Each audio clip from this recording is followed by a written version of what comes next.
Alam nyo, may isang tao sa kasaysayan na siguro isa sa mga pinaka-controversial at the same time pinaka-misunderstood. Ang pangalan niya, Maria Magdalena. At sa loob ng 2,000 taon, grabe, yung kwento niya na bago, nabaluktot at hanggang ngayon pinagdedebetehan pa rin.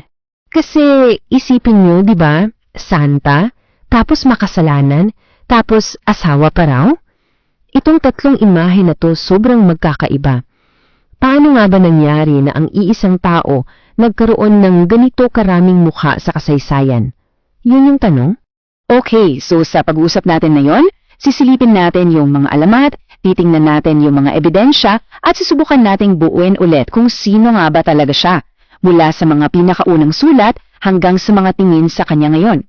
Sige, simulan na natin sa pinaka-basic. Bago pa yung lahat ng mga alamat at teorya, ano ba talaga ang sinasabi ng mga original na ebanghelyo? Sino raw ba si Maria Magdalena? So ito yung mga facts, yung pundasyon natin. Sa mga ebanghelyo ni Mateo, Marcos, Lucas at Juan, malinaw na malinaw yung role niya. Hindi lang siya basta tagasunod ha, isa siya sa mga pinakamalapit, pinakamatatag na kasama sa buong ministeryo ni Jesus. At heto yung isang detalyeng napaka-interesante. Napansin niyo ba? Sa mga listahan ng mga lalaking apostol, laging nauuna si Simon Pedro, di ba? Well, sa listahan ng mga babaeng tagasunod, laging nauuna si Maria Magdalena. Anong ibig sabihin nun? Malinaw na senyales yan na leader siya, na importante siya sa grupo. At dahil dyan, binigyan pa nga siya ng isang napaka-espesyal na titulo. Apostol ng mga apostol. Grabe, isipin niyo yun, siya yung pinagkatiwalaan na ihatid yung pinaka-importanteng balita sa lahat, ang muling pagkabuhay sa mga apostol mismo. Ibig sabihin, talagang isa siyang major leader sa simula pa lang ng Kristyanismo. So kung ganun pala siya kaimportante, ito na yung malaking tanong, paano nangyari na yung isang iginigagalang na apostol biglang naging kilala bilang isang nagsisising makasalanan, at hindi lang basta makasalanan, isang prostituta pa? Dito na talaga nagiging komplikado ang lahat.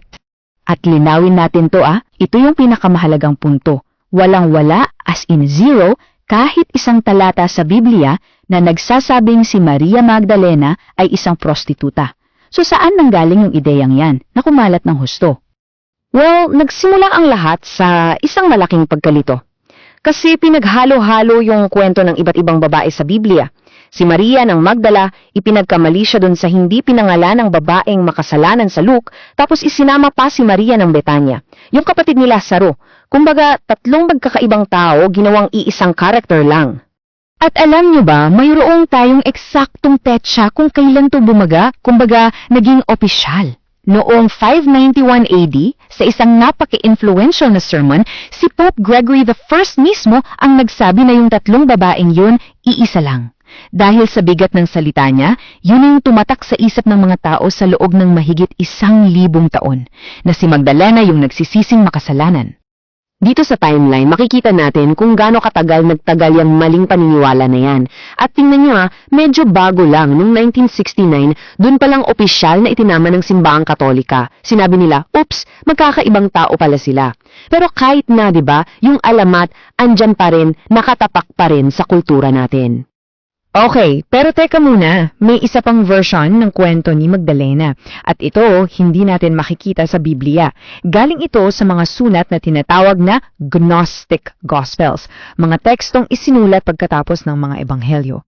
Dito sa mga Gnostic texts, grabe, iba ang level ni Maria. Hindi lang siya basta mahalagang apostol, siya yung pinakamahalaga. Siya raw yung pinakamalapit kay Jesus, yung nag-iisang nakakaintindi ng mga lihim na turo niya. At dahil dito, nagkaroon ng tensyon sa pagitan niya at ng ibang apostol, lalo na kay Pedro. At ito na siguro yung pinakasikat na quote galing sa Gospel of Philip. Medyo sira-sira na yung text, di nabuo, pero ito yung pinanggalingan ng mga modernong teorya na baka may romantic relationship sila. Pero importanteng tandaan, yung salitang halik at kasama noon, pwedeng symbolic lang, hindi literal na romantiko. At hanggang ngayon, pinagtatalunan pa rin ng mga experts kung ano ba talaga ang ibig sabihin yan.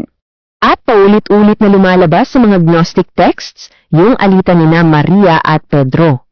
Hindi lang to simpleng personal na away ha. Sinasalamin nito yung mas malaking laban sa loob ng sinaunang simbahan. Laban to para sa otoridad, kung kaninong version ba ng turo ni Jesus ang masusunod. So, ayan na. Meron tayong at least 3 version. Yung saksi sa Biblia, yung makasalanan na galing sa alamat, at yung pinagkakatiwalaan sa Gnostic texts. Ang gulo, di ba? Paano natin pagsasama-samahin to? At bakit ba hanggang ngayon sobrang interesado pa rin tayo sa kwento niya? Noong Middle Ages, lalong naging wild yung mga kwento tungkol sa kanya. May mga alamat na nagpunta raw siya sa France, tapos tumira sa desierto for 30 years. Alam mo yon, mga fantastic stories na nagpapakita lang kung gaano siya naging isang napakalakas na simbolo para sa mga tao noong panahon yon. Malinaw na malinaw dito yung evolution ng image niya. Sa bawat panahon, si Maria Magdalena nagiging salamin siya ng kung ano yung pinapahalagahan at kung ano yung kinakatakutan ng mga tao. Kumbaga, naging blank canvas siya para sa iba't ibang ideya ng bawat henerasyon. So in the end, habang tinitingnan natin lahat ng to, may isang bagay na nagiging malinaw. Na yung mismong debate kung sino ba talaga si Maria Magdalena, mas marami pa tong sinasabi tungkol sa atin kaysa tungkol sa kanya. Kasi sa bawat version ng kwento niya, santa, makasalanan, asawa, ang nakikita talaga natin na yung mga issue ng pananampalataya, kapangyarihan, at gender roles na importante sa bawat panahon. Kaya ang tanong na naiiwan sa atin, hindi lang tungkol sa kanya, kundi tungkol din sa atin. Kaninong kwento ba ang pinipili nating pakinggan at paniwalaan? Dahil yung sagot natin dyan, yun ang nagpapakita kung ano talaga ang mahalaga sa ating ngayon. At yun ang dahilan kung bakit ang misteryo ni Magdalena buhay na buhay pa rin. Kasi sa bawat sagot na mahanap natin, laging may kasunod na bagong tanong.